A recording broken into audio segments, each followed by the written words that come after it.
What is up, Rad Potential YouTube? I'm Mr. Rad, and in today's video, we're gonna weigh my RX7 engine swapped RX8 with the giant turbo kit. One of the things that a lot of people, when they do engine swaps, especially us rotary nerd purists that love our RX7s and our RX8s, every time somebody puts a V8 into their FD or into their RX8, the haters come and are like, oh, you upset the weight balance, it ruins the drivability of the car. So let's check. Did we ruin the drivability of my RX8? If so, by how much? By putting effectively the same engine that's in it back in it. Just the ports are shaped different, but the weight should be the same. We have a metal intake manifold and we have a giant turbo slash intercooler setup. I also upgraded to bigger wheels, which is going to slow the car down. And I put my interior back in the car. So I borrowed my buddy's scales and let's see what this thing weighs. Now, it would definitely make the most sense to put this car on the lift in order to do this, but we're not going to do that. We're just going to leave it on the ground, just like it is right now. All right, front left, rear left. These need to go under the car.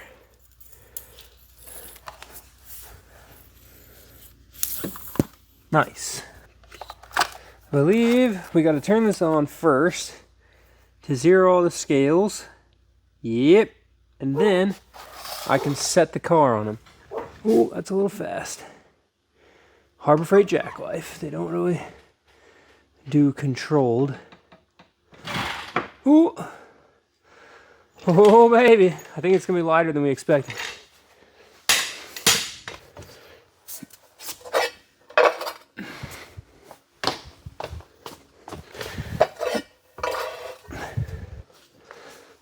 All right. Parking brake's on. It's not going to roll off.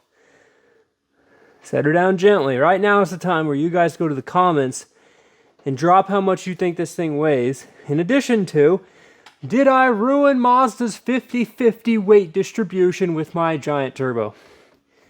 I mean, that turbo is probably 15 pounds. I mean, that's going to ruin the whole weight bias on a 3,200 pound car.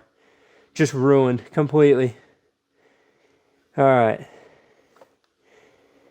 I'm betting, guys, my butt dyno, after driving this morning to go ride mountain bikes, and then also after driving this a 500-mile round trip down to Nashville and back to pick up an engine, which was, you know, what I do with RX8s, is that I bet this thing, which I just saw the number, but I was going to say, it's not that much heavier than what it was. It's honestly, it was 2750, okay, in track trim, which means no interior, okay. So I had the rear interior out of it. Now I have just the back seats, the partial shelf trim, the side trim. I have that back in there, but I'm still missing some of the center console. All of the trunk trim is out of it. There's also some stuff in it right now, meaning like my mountain bike gear, a couple jackets, a tub of towels for dirty hands. And I think, before we look at the number, you guys have commented below, what do you think it is? Let me tell you how much fuel is in it.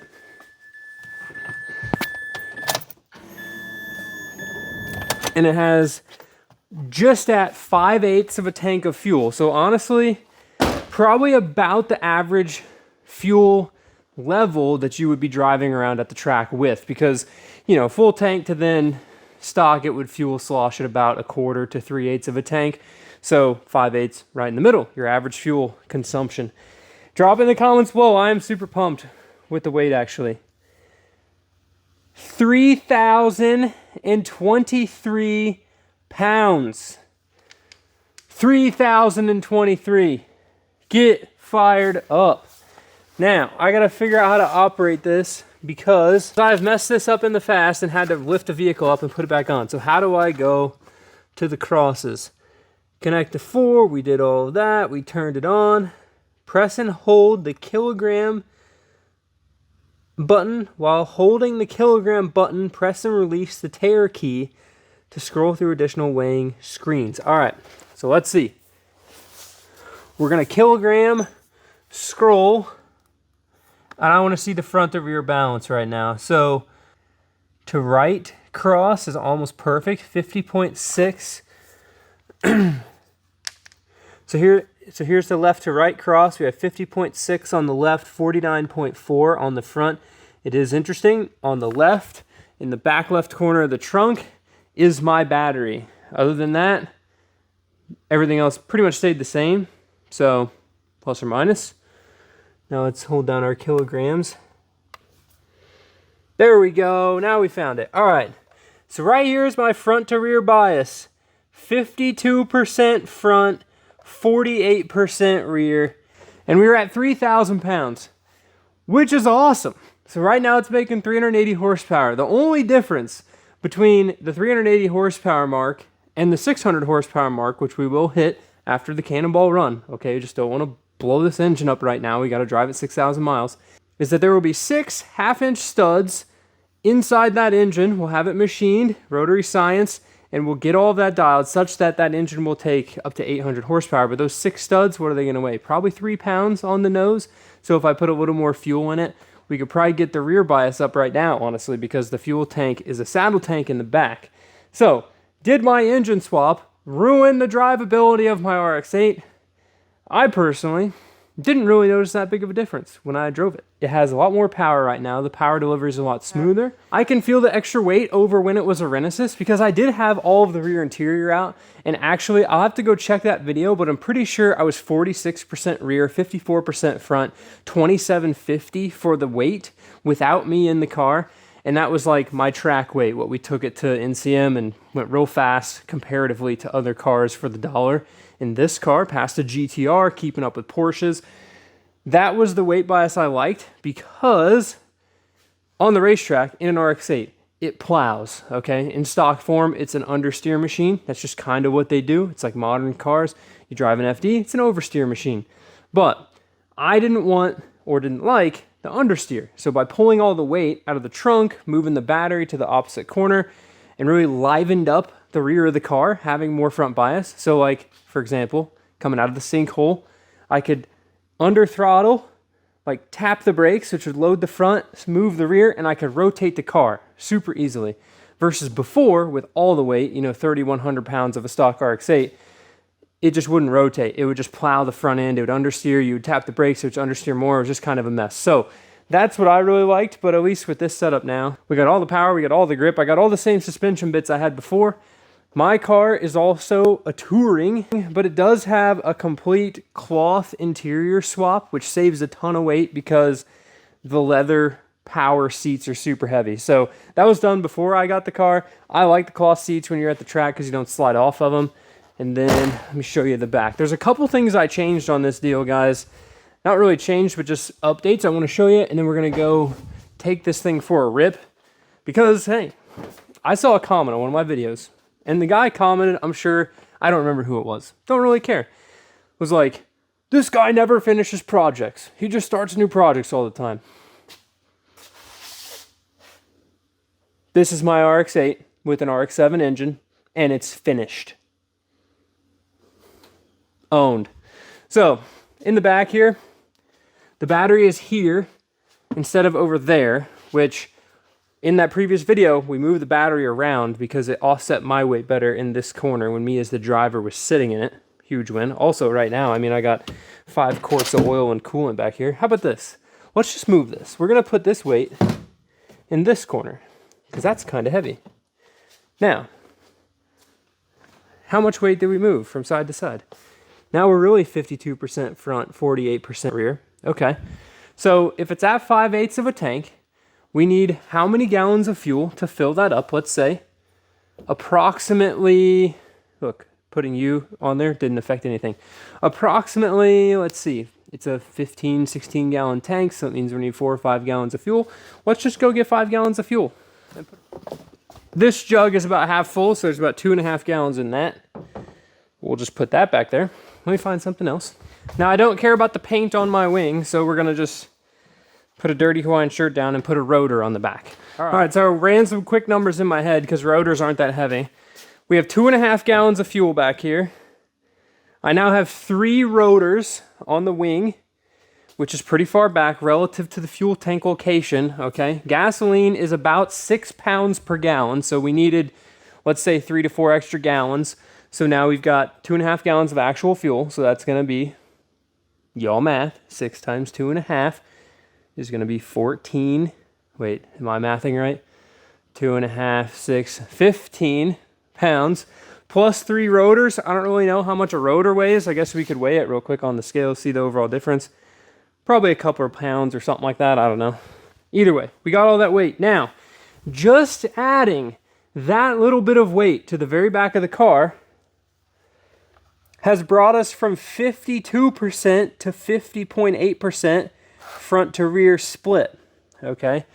So, needless to say, the weight of your engine does have a pretty good effect on the weight balance of the car, obviously. But if you're putting a K-Series, an aluminum LS, anything that's a reasonably light engine, let me tell you, the rotary engine is heavier than it looks. Okay, by the time you stack the turbos, the intake manifolds, all the stuff you need to make a rotary engine work, like an aluminum LS engine is not that heavy relative to the horsepower that you gain. Same with the K-Series. I think they're aluminum block K-Series, right? So if it's an aluminum K-Series, like, yes, there's more weight, like crank, pistons, rods, etc., but honestly, it doesn't take that much to fix it, okay? So look at that. We're back to 50, 49.2. Let's see if I can get that cross weight again. So this is left to right, so 50.4 left, 49.6 right, so that's not too bad. Front right, front left, total. And the total weight of the car right now with that extra weight is 3,068 pounds. So let's just get curious. How much does 3 rotors weigh? We take 1 rotor off. We take 2 rotors off. We take 3 rotors off. Let's go check the weight. We were at 68. Oh man, that's 30 pounds. So we added 30 pounds worth of rotors. Now we're 3,036. So honestly, more weight than what the fuel would go. But if I do put all of the trunk carpet back in here, maybe we add a 10-inch subwoofer, bam, 3,100 pounds or less. We got the amenities of a super rad car because we got kick and bass and the weight balance, how Mazda intended it, with Mazda's perfect 2-rotor engine and then Mazda's perfect chassis. So I have a few things I want to touch up and fix before we take this thing for a rip. Albeit I did drive it this morning to ride mountain bikes, which that footage will be included, but I've got a couple little heat shields and this, that, and the other I want to make and explain to you guys because there is some heat management that needs to go on with this setup, mainly because it's a fire-breathing, rotary, insanity, madness FD engine. Probably the most important part of keeping any car cool is having an under tray in the front, or keeping all the ducting from the factory to the radiator. So I've added a front mount intercooler. I needed an under tray. So I took a stock plastic one, traced it out, cut it out with my nibbler, which is a really fun machine if you've never seen one, drilled some holes in it, cleaned it up with the grinder, and was ready to basically assemble this. Now you can buy a really nice one of these from LRB Speed. It's a really trick piece. However, I needed mine in a day, and I had some sheet aluminum, so I just whipped one out. I had to trim it to fit the intercooler, but effectively, the intercooler and radiator are completely ducted together. I also put a new AC condenser in there from Rock Auto, which they're real cheap for these. Got the bumper fitted up. Everything is nice and tidy and ready to go. The first little heat shield is literally impossible to see, so I just pointed it out, but there's an AC line that runs right under that frame rail, and the turbo gets real hot and it's real close to it, so I made a little shield for that. In addition to down here, super hard to see, but on the oil cooler line down there, I made like a little aluminum heat shield that wraps around the 2 oil cooler lines, the stainless braided oil cooler lines, such that when the AC belt, if anything were to happen to it, if it kicks the belt off, it protects the oil cooler lines, in addition to protects the oil cooler lines from rubbing on the sway bar. So those 2 little things. The last thing that I need to make is this. Exhaust heat shield flame protector. Now we all know that rotary engines breathe fire and create a ton of heat. Well, there's a sacrifice to be made with your exhaust tip. In my opinion, the looks of keeping the exhaust tip inside the bumper is worth it, but then you're going to light your bumper on fire whenever the diesel fuel comes on and it just pours fire out the back. So I did my best to guard the plastic with just some simple aluminum. It's a little, crude, but it's going to work for now. So my trip to Nashville was actually to build an engine, and I wanted to just show you guys. This is the cool parking lot at the rotary house, Mr. Charles, whenever we're down there. We got an R3, the 4-rotor, Charles's rotary truck. the green RX8, which is interesting because Charles used to actually own this green RX8. That's who I bought it from many years ago. It's cool to see it down there in its final form. And then this is the engine for the next project, another rotary RX8 to put back together.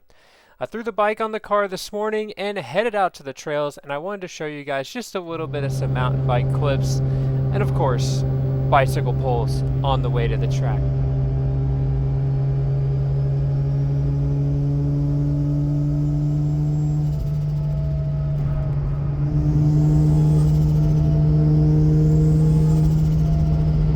Crazy how responsive that big turbo is, but also just how utilitarian the RX8 can be for daily driver and using it.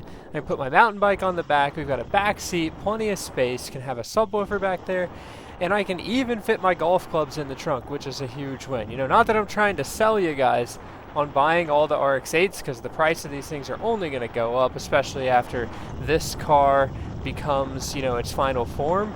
I love being able to use my cars, so putting my dirty mountain bike on the roof is part of it. Like, we're gonna paint the car and make it nice, but I'm still gonna go ride bikes. So, have fun, use your cars, you can always fix them. Oh, and also, y'all gotta learn how to do wheelies on mountain bikes. It's like balance, right here. Doing it the whole way, across the field. Well, most of the way. I did it on the way out, but then I failed getting all the way back to the car on the way back to the car. Dang, the RX8 looks good. So my bike mount is actually called a C-sucker, and it has these little suction cups that I put the handlebars in, and then I simply rest the tire on my very faded spoiler. And then you strap it down so it can't fly off. And I would say this definitely adds some sort of aerodynamic advantage with regard to high-speed stability, because the car definitely goes a lot straighter with this on it. So let's rip this thing. It's an RX8. Starts every time.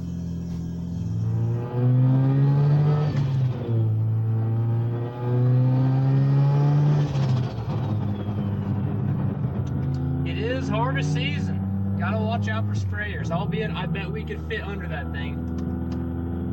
Not trying it today. Not in the RX8. She's too nice of a car now.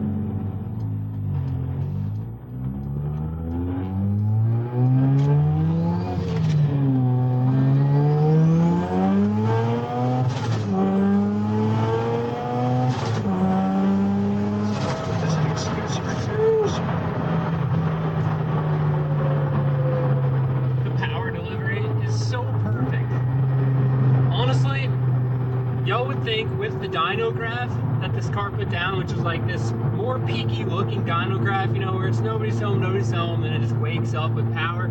Well, the torque builds so linearly that it pulls great. It's like, instead of having that super snappy low mid-range turbo that just builds a bunch of boost and falls off on the top end, this thing, the more you stay in it, the more power, the more it just keeps pulling. And at 13 PSI, it's not unmanageably power bandy, if that makes sense. You're not on a KX85 like, and then you fly off the back of your dirt bike. This is like, it just keeps going. I mean, if you speak about your car making engine noises, we're on the same level. All right, you good, dog? AC is on, the cooling system works. She can just chill in here. It's not gonna overheat, blows ice cold.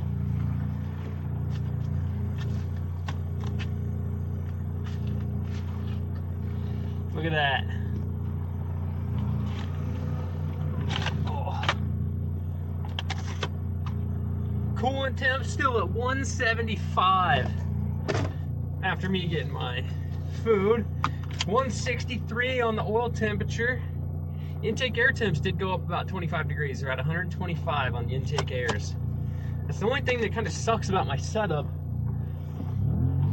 is that I just have the filter right on the front of the turbo, and whenever you do that, all you're doing is sucking in hot engine bay air, and it really sucks. Literally just sucks. So I want to figure out some sort of a solution. I've got some ducting coming. Now hopefully I can run some ducting to get some cold air from the front of the car into the engine bay to help cool the bay down. And we'll see if it makes a measurable difference. The crazy thing is, guys, I'm gonna light this thing up right here. We're gonna take off. And I'll talk about traction. And I don't want to break my first gear, so I'm gonna shift into second. But you ready, lady? Strapped in?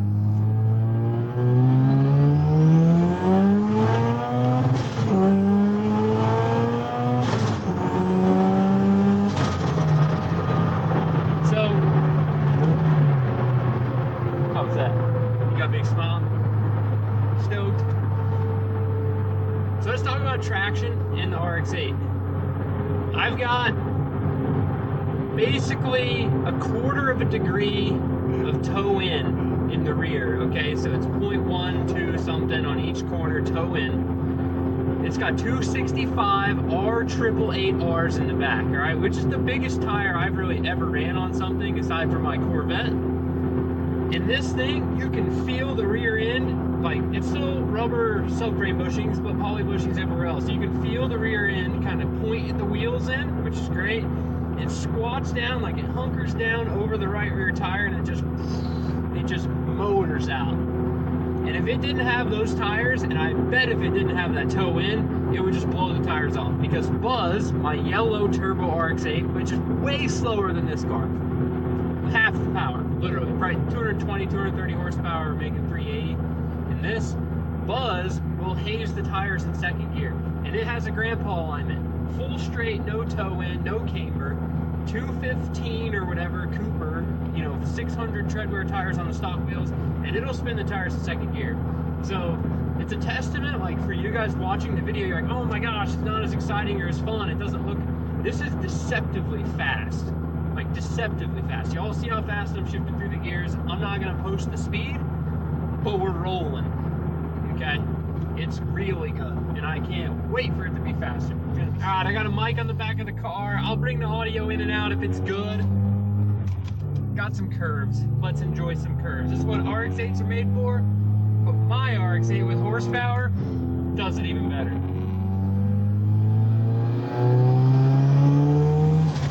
Guess I'll turn my AC off for that extra horsepower. It's like VTEC for RX8 owners.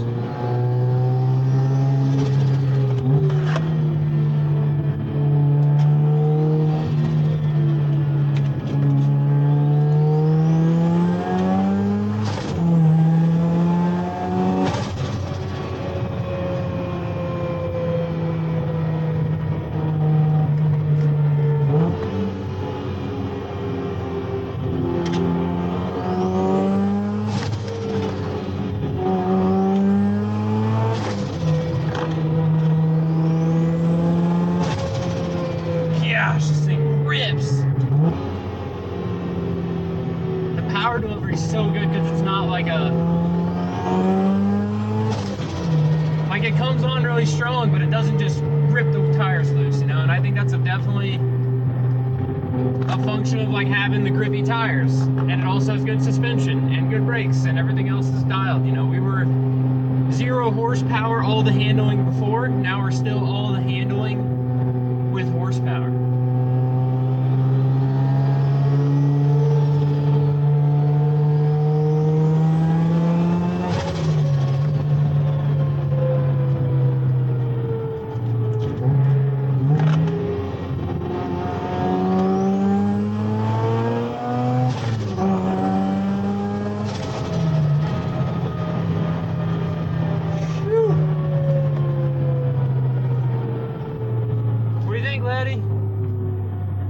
You're not gonna puke back there, are you? You got your sea legs now. You've been riding with me for a long time.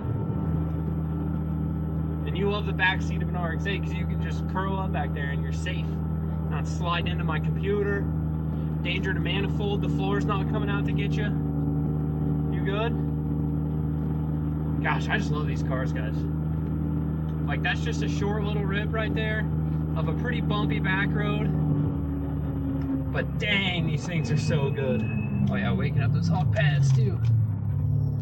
And it's just every RX8 owner's dream to be able to roll into the throttle mid-corner and then squat and dig and fly out of the corner like a Corvette, That's all we want. Let's go. Man. into a car with ice cold AC. There's just nothing like that on a hot day. And especially a nearly 400 horsepower rotary car with AC that idles perfect.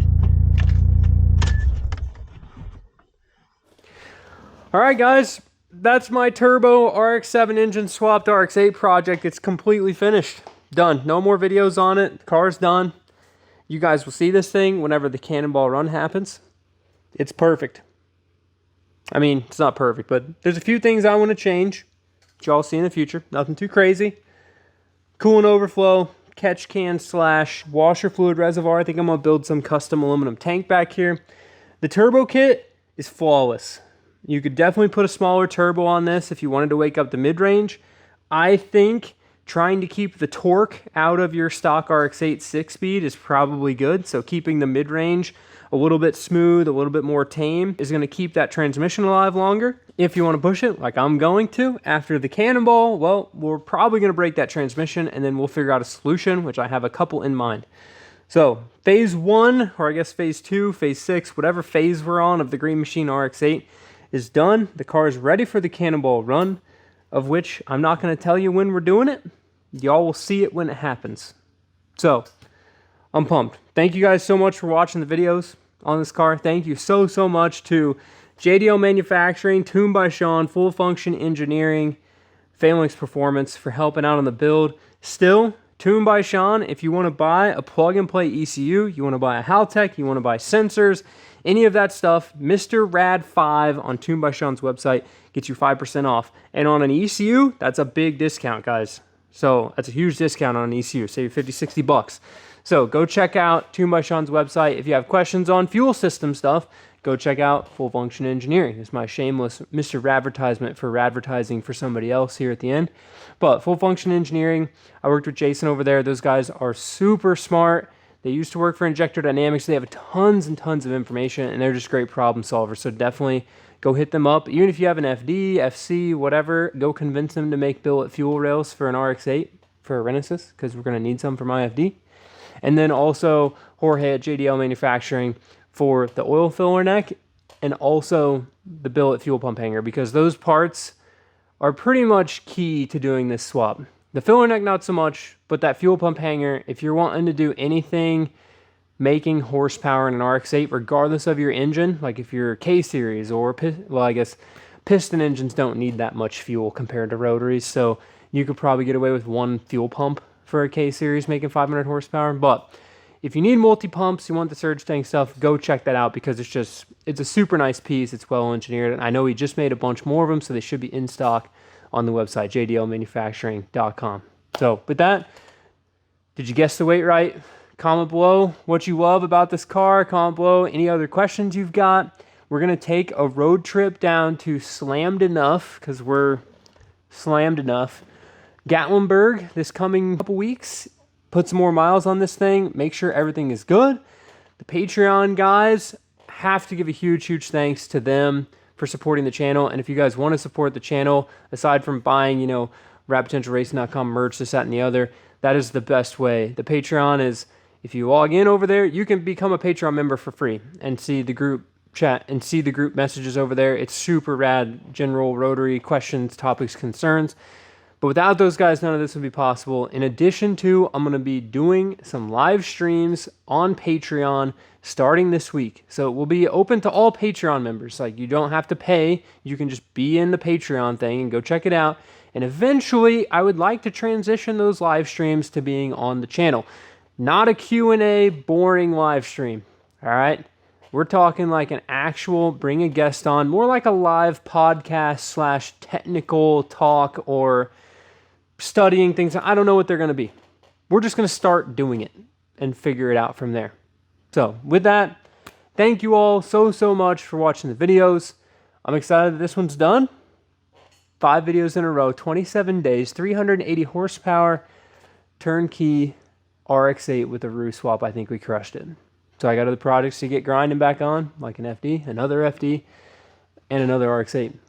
So let's get to it. Thank you guys so much for watching. Live a life you don't need a vacation from, and keep it rad. there's just like, there's a lot of real good feelings out there. It's a pretty good feeling when you just about nail it on the first go. That, and I posted this in a short, I think, but check this out.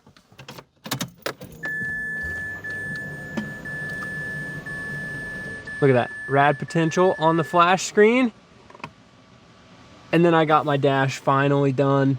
Tony West DIY, I should have shouted you out more so in the middle of the video, but here at the end, check this out. Down, down, down, down. All right, I